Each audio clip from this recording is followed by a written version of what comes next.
Hablamos con el doctor Juan Mario Bravo sobre el conflicto de los taxistas y el municipio y sobre esta reducción al impuesto de los taxistas, de los vehículos de los taxistas. Él tiene una muy particular visión. Ponelo. El municipio determinó descontar el 50% de los impuestos anuales a sus autos a los taxistas si es que llegaran a inscribirse para el taxímetro hasta el 31 de diciembre. ¿Esto cuenta con algún argumento legal? ¿Es legal poder hacer este tipo de descuentos directamente a los taxistas? El descuento al que usted se refiere tiene relación con el impuesto a la propiedad de los vehículos automotores. Este impuesto ha sido creado, entiendo yo, por Ley Municipal 004/2011.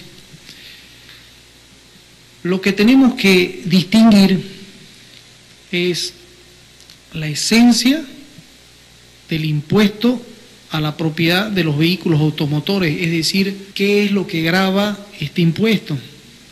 Este impuesto lo que grava es, hay un gravamen a la propiedad de vehículos, es decir, al patrimonio. Esto independientemente de la renta o de cualquier otra percepción que pudiera tener el taxista. Eso significa que esa disminución sobre la base imponible no guarda relación con la esencia del impuesto a la propiedad de vehículo y con la base imponible con la cual se calcula este impuesto.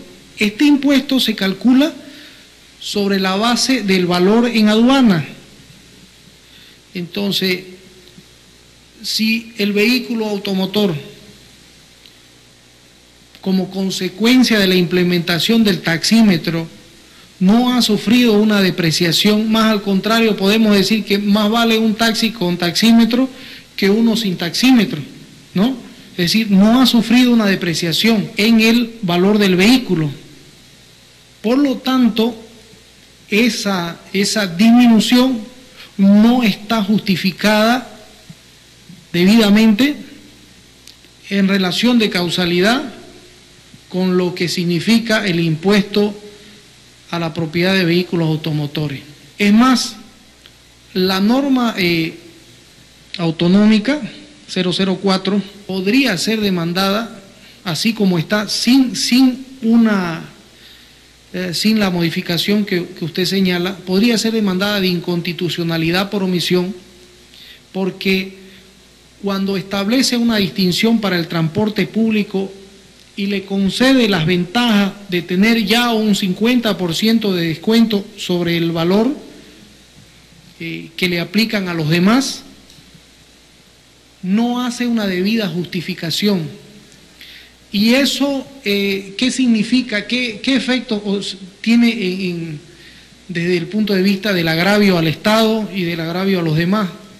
Significa que si no se justifica debidamente, el principio de proporcionalidad tributaria que tenemos que soportar todos los que tenemos vehículos automotores estaría sin justificación. Peor aún si se entiende que no se sabe por qué los que no somos del transporte, o sea, no somos del ramo, del gremio del transporte público, no sabemos por qué nosotros tenemos que soportar una carga tributaria mayor a la de los demás.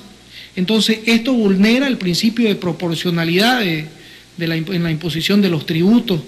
Y este principio está establecido en el artículo 323 de la Constitución Política del Estado, que habla sobre los principios de la política fiscal. ¿Cuáles serían otros de sus efectos, además de la inconstitucionalidad por omisión que ya hay y que puede existir de darse un descuento aún mayor al 50%? Ya estaríamos hablando del 75%, porque me parece que a eso le van a añadir un 25%. Significa que podría haber otra inconstitucionalidad por omisión, por vulneración al principio, a ese principio de proporcionalidad en la aplicación de la carga tributaria, que es distributiva, es decir, que todos tenemos que contribuir proporcionalmente. Ahora, no está justificada por qué esa diferenciación. Ahora, además de los efectos constitucionales, puede generar un efecto penal en caso de demostrarse de que no está justificado debidamente técnico, ante lo cual estaríamos, en caso de dictarse esa norma, estaríamos ante un delito de resoluciones contrarias a la Constitución política del Estado y a las leyes, por el principio que le dije constitucional, por la norma constitucional que le mencioné, y estaríamos hablando también de una posible conducta antieconómica, en agravio obviamente del Estado, por una impericia técnica. Cada vez que se aumenta o disminuye un impuesto o un tributo en general, o se lo suprime, esto debe hacerse previo un informe técnico, un análisis técnico.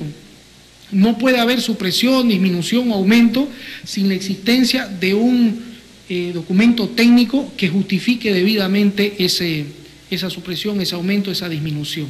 Ahora, ¿por qué los demás debemos estar cargados con un impuesto, por ejemplo, a la renta, es decir, a las utilidades o al IVA o al IT, mientras otros no están? Eso también responde al principio de que probablemente se está vulnerando el principio de proporcionalidad. Ahora, el servicio que presta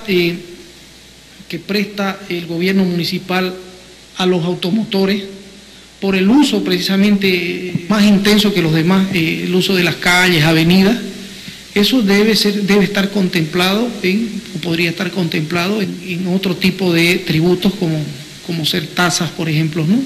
Donde se debe pagar proporcionalmente al uso o a la prestación de ese servicio.